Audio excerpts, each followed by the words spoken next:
Hey everybody, this is John Hope Bryant, and I'm dealing with an interesting topic today. The real problem that Black America faces. So let's first of all talk about the brilliance. Black people came to America, as slaves, but what nobody talks about is the fact that at that time, an agricultural economy was what was the main economy in the world. And where do you get the best agricultural geniuses? You get them from Africa, right? Because we were experts in soil. And land. To this day, it's the most untapped natural resource place in the world. And so, of course, that's where we came, the Middle Passage, a lot of lives were lost, and so on and so forth.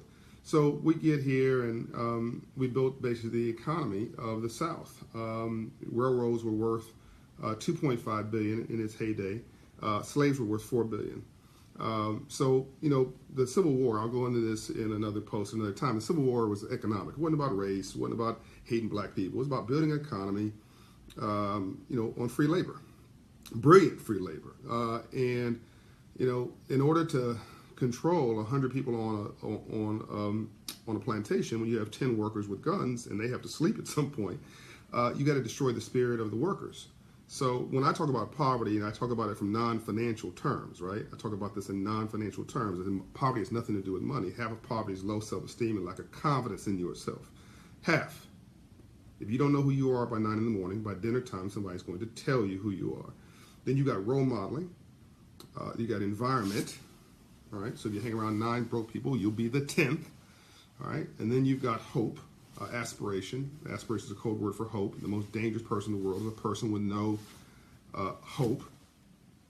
And then you've got opportunity. And so if you have high self-esteem, so the opposite of poverty is wealth, of course. Wealth has nothing to do with money either, right? So if you have high self-esteem and high confidence, and if you don't have high self-esteem, but you have high confidence, you can fake self-esteem in the short term, right? And then you've got good role models and an enabling environment that gives you hope, right? So you see the glass of life as half full, not half empty. Very important. Now, hold on to that for a minute. That's wealth and that's poverty. Nothing to do with money. Zip, zero, nothing. There's a difference between being broke and being poor. Being broke is economic. Being poor is a disabling frame of mind, a depressed condition of your spirit, and you must vow never to be poor again. Now, back to the plantation.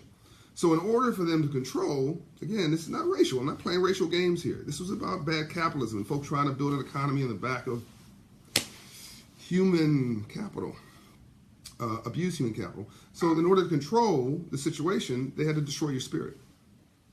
Otherwise, 100 big burly guys will overtake 10 dudes in daylight. Forget at nighttime when you're sleeping. So they rape your wife and make you watch. They abuse your family. They disperse your family. They destroy your culture. They remove your language. But most of all, they destroy your self-esteem and your belief in yourself over time. It was systemic. Okay, so let's fast forward. By the way, the wealthiest state in America in 1830 was Mississippi. It was the Silicon Valley of that day, 1830. So again, none of this is racial. Don't get off on a racial tip. This is just the facts, okay?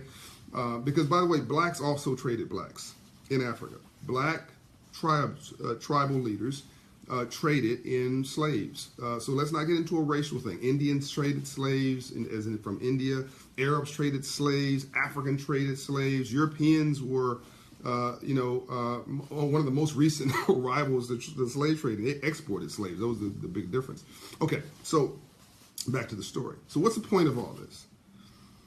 The point of all this is this. I watched a video today. By the way, we're brilliant. Black America brilliant. We've been doing so much with so little for so long, we can almost do anything with nothing.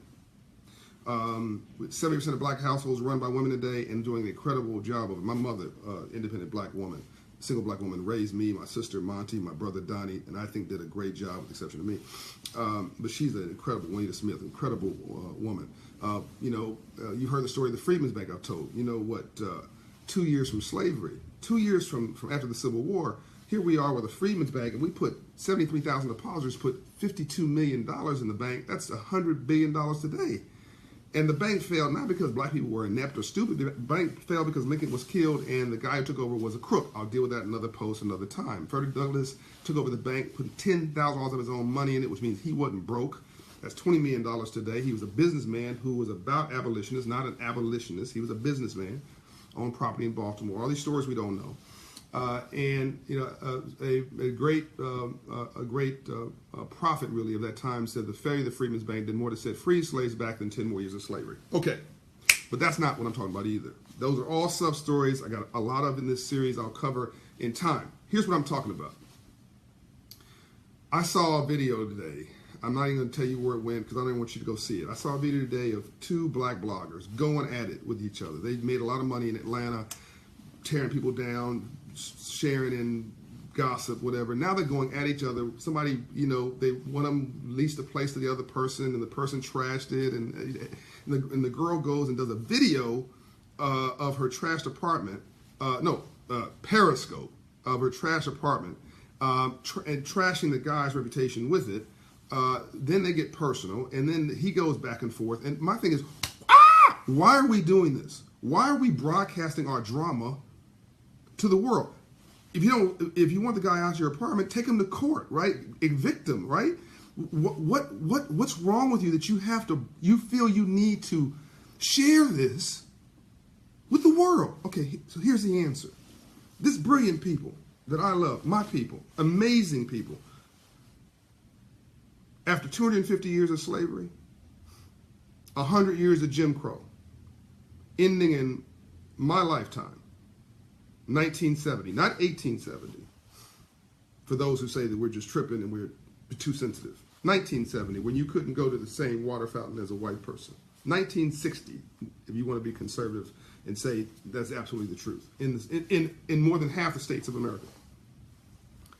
After 250 years of slavery and 100 years of Jim Crow and being told you aren't anything, you aren't valuable, you have no worth, you're just property, you're 2/3 of a person, whatever kind of crap that is. Ending in 1970, I think that 70% of black Americans are clinically undiagnosed depressed.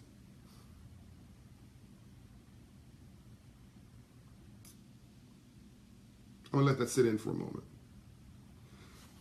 A quarter of the world population, if you want to make this a level playing field so nobody feels that I'm picking on my own people, a quarter of the world's population, so says the UN, has mental illness, okay? All right, so a good portion of people are depressed anyway.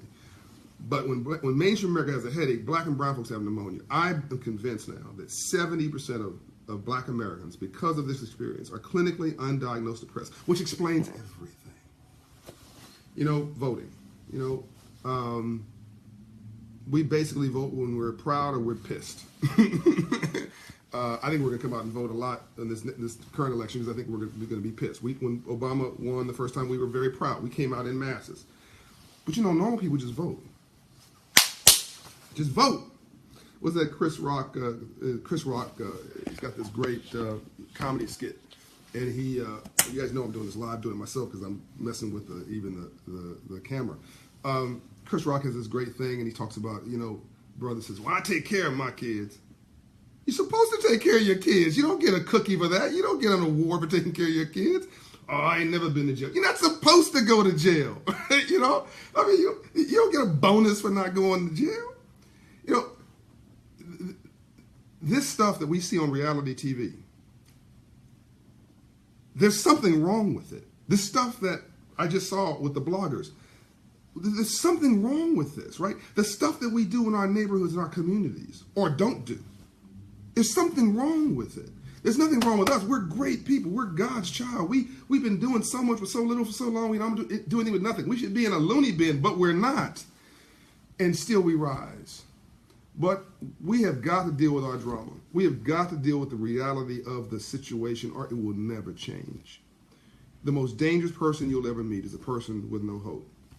And oftentimes in my neighborhoods, the communities I serve, I'm not dealing with poor people economically. I'm not dealing with somebody who's got some situation of too much one thing to their money. No, they're depressed.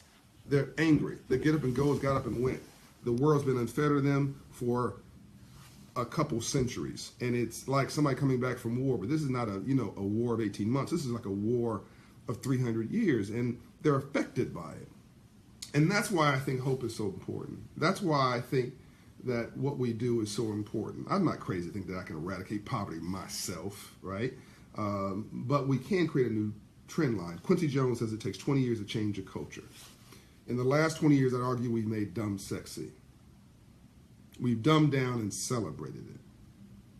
And now we've got to make smart sex again. You know, there was a time, and I'm going to finish this, it's almost 10 minutes. There was a time when we wore suits all the time, early 20th century. You be a janitor, you wore a suit, and you went to school, 35 kids in the classroom, 5 kids acting like a knucklehead. You knew who they were, 30 kids wanted to learn. Now, go to a school, 30 kids acting like a knucklehead. Our schools, urban schools, black and brown schools, 5 kids ashamed to admit they want to learn because it's supposedly not cool. This is something wrong with this, and we can't say it's okay. We can't say it's cool. And this is not actively the white man or the racists doing this to us, right? The next video I'll talk about that we living in slavery today, and it has nothing to do with the obvious. The shackles are no longer on our arms and our legs; they're on our minds and our hearts, and that's worse. In that regard, they won, but we're going to win again because rainbows only follow storms. You cannot have a rainbow without a storm first. And God don't make dirt. And we're an amazing people. And and racism's stupid anyway, right? That's another session I'm going to do because 99% of all DNA is precisely the same. So we're arguing over stupid stuff, right? We need to get on with it. We need to take our lives back, and it starts with us being honest with ourselves. Okay, love you. I hope I didn't upset too many people, but if I did, oh well. Take care.